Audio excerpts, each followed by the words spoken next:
Hello friends, അപ്പോൾ നമ്മുടെ ചാനലിലേക്ക് എല്ലാവർക്കും സ്വാഗതം കേട്ടോ. ഇപ്പോൾ ഇന്നെൻ്റെ കയ്യിൽ എന്തായിരിക്കുന്നത് നിങ്ങൾക്ക് മനസ്സിലായോ? ഇതാണ് സ്വീറ്റ് കോൺ കേട്ടോ. അതായത് നമ്മുടെ ചോളം ചെടിയിൽ നിന്ന് ഇങ്ങനെ പറിച്ചെടുത്ത് ഇതുപോലെ ചോളം ഞാൻ മുഴുവനെ കാണുന്നത് പ്ലസ് ടുവിന് പഠിക്കുമ്പോൾ കൊടൈക്കനാലിൽ ടൂർ പോയ സമയത്താണ്. ബാംഗ്ലൂർ വന്നതിന് ശേഷം ഇത് ഇവിടെ ഇഷ്ടംപോലെ നമുക്ക് ലഭിക്കാറുണ്ട് കേട്ടോ. അപ്പോൾ ഇത് കണ്ടോ, ഞാൻ ഇതെല്ലാം ഇങ്ങനെ വലിച്ചൂരി എടുക്കുകയാണ് കേട്ടോ. ഇതിന് ശേഷം ഞാനിത് പുഴുങ്ങിയെടുത്തിട്ട് വരാവേ. കുക്കറിലിട്ട് കുറച്ച് വെള്ളം ഒഴിച്ചിട്ട് ഇച്ചിരി ഉപ്പും ഇട്ട് ഒരു 4-5 വിസിലിട്ടപ്പോഴത്തേന് ഇത് വെന്ത് കേട്ടോ. നല്ല ചൂടുണ്ട് കേട്ടോ. ഇനി ഇതെല്ലാം ഇതിൽ നിന്ന് ഇങ്ങനെ അടത്തിയെടുക്കണം കേട്ടോ. ഒന്നൊന്നായിട്ട് ഇതിങ്ങനെ പൊഴിഞ്ഞു വരുമേ. ഇത് നമുക്കൊരു ഈവനിങ് സ്നാക്സ് ആയിട്ടൊക്കെ ഉണ്ടാക്കി കഴിക്കാം. നല്ല ടേസ്റ്റാണ്, ഹെൽത്തിയാണ് കേട്ടോ. അപ്പോൾ ഇതിലേക്ക് ഇടുന്നതിന് ആവശ്യമായിട്ട് ഉള്ളി ഞാൻ ചെറുതായിട്ട് അരിഞ്ഞെടുക്കുവാണേ. ഇന്നെന്തോന്നറിയില്ല, കണ്ണങ്ങനെ എരിഞ്ഞില്ല കേട്ടോ. അതിസൂക്ഷ്മമായി ഞാനിങ്ങനെ അരിയുവാണേ. എപ്പോഴും വേണോ കണ്ണിൽ നിന്ന് വെള്ളം വരാം, പക്ഷേ പ്രതീക്ഷകൾക്ക് വിപരീതമായി ഇന്ന് കണ്ണ് നിറയുന്നില്ല കേട്ടോ. ഇനി ഞാൻ അടുത്തതിലേക്ക് ഇടാൻ പോകുന്നത് നമ്മുടെ ടൊമാറ്റോയാണേ. ഇതും ചെറിയ പീസുകളായിട്ട് കുനുകുനുകുനുകുനേ ഇങ്ങനെ അരിഞ്ഞ് ഞാൻ ഇതിലേക്ക് ആഡ് ചെയ്ത് കൊടുക്കുവാണേ.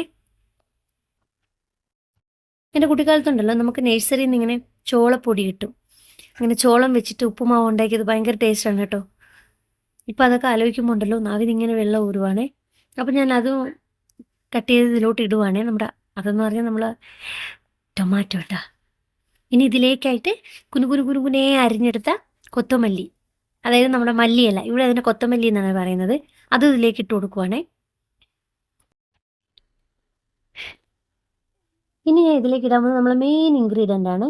അതാണ് നമ്മുടെ ഈ ലെമൺ ആണ്. ഈ ലെമൺ ഞാൻ ഇങ്ങനെ കട്ട് ചെയ്ത് ഇതിൽ അരിയൊക്കെ എടുത്ത് കളഞ്ഞതിന് ശേഷം നമ്മൾ റെഡിയാക്കി വെച്ചേക്കുന്നതിലോട്ട് പിഴിഞ്ഞൊഴിക്കുവാണേ. ഈ ലെമൺ ഇടുമ്പോഴാണ് കേട്ടോ അതിൻ്റെ ടേസ്റ്റ് ഒന്ന് മാറുന്നത്. ലെമൺ ഇടാതെ തന്നെ നമുക്ക് അങ്ങനെ ചോളം കഴിക്കാം, പക്ഷേ ഇതൊരു ഡിഫറെൻറ്റ് ടേസ്റ്റ് നമുക്ക് കിട്ടും കേട്ടോ. ഇതിലേക്ക് ഇനി കുരുമുളക് പൗഡർ ഞാൻ ആഡ് ചെയ്ത് കൊടുക്കുവാണേ. അതിനുശേഷം ആവശ്യത്തിന് ഉപ്പ് ഇട്ട് കൊടുത്ത് കേട്ടോ. ഇതിന് ശേഷം ഇത് ഞാൻ ഇങ്ങനെ നല്ലപോലെ മിക്സ് ചെയ്യുവാണ് കേട്ടോ. അപ്പോൾ നമ്മുടെ പണി കഴിഞ്ഞു. വളരെ ഈസി ആയിട്ടും ഹെൽത്തി ആയിട്ടുള്ള ഒരു റെസിപ്പിയാണേ. അപ്പോൾ എല്ലാവരും ഒന്ന് ട്രൈ ചെയ്യണേ. നല്ല ടേസ്റ്റ് ഉണ്ട് കേട്ടോ. ഉപ്പ് കുറവാണ്, ഞാൻ കുറച്ചുകൂടെ ഉപ്പ് ഇട്ട് കൊടുക്കുവാണ് കേട്ടോ അതിലോട്ട്. എന്നിട്ട് ഇതൊന്ന് നന്നായിട്ട് മിക്സ് ചെയ്തിട്ട് കഴിക്കുവാണേ. അപ്പോൾ നിങ്ങളെല്ലാവരും ഒന്ന് ട്രൈ ചെയ്ത് നോക്കുക, എല്ലാവർക്കും ഇഷ്ടപ്പെടും. അത്ര ഹെൽത്തി ആയിട്ടുള്ള ഒരു റെസിപ്പിയാണേ. ഞാൻ എന്തെങ്കിലും ഉണ്ടാക്കി ഇങ്ങനെ കഴിക്കുമ്പോൾ ഉണ്ടല്ലോ, അത് ടേസ്റ്റി ആയിട്ടുണ്ടോ ഇല്ലയോ എന്നറിയാൻ എൻ്റെ ഫേസ് നോക്കിയാൽ നിങ്ങൾക്ക് അറിയാൻ പറ്റും കേട്ടോ. അപ്പോൾ നിങ്ങളൊന്ന് ട്രൈ ചെയ്യുക.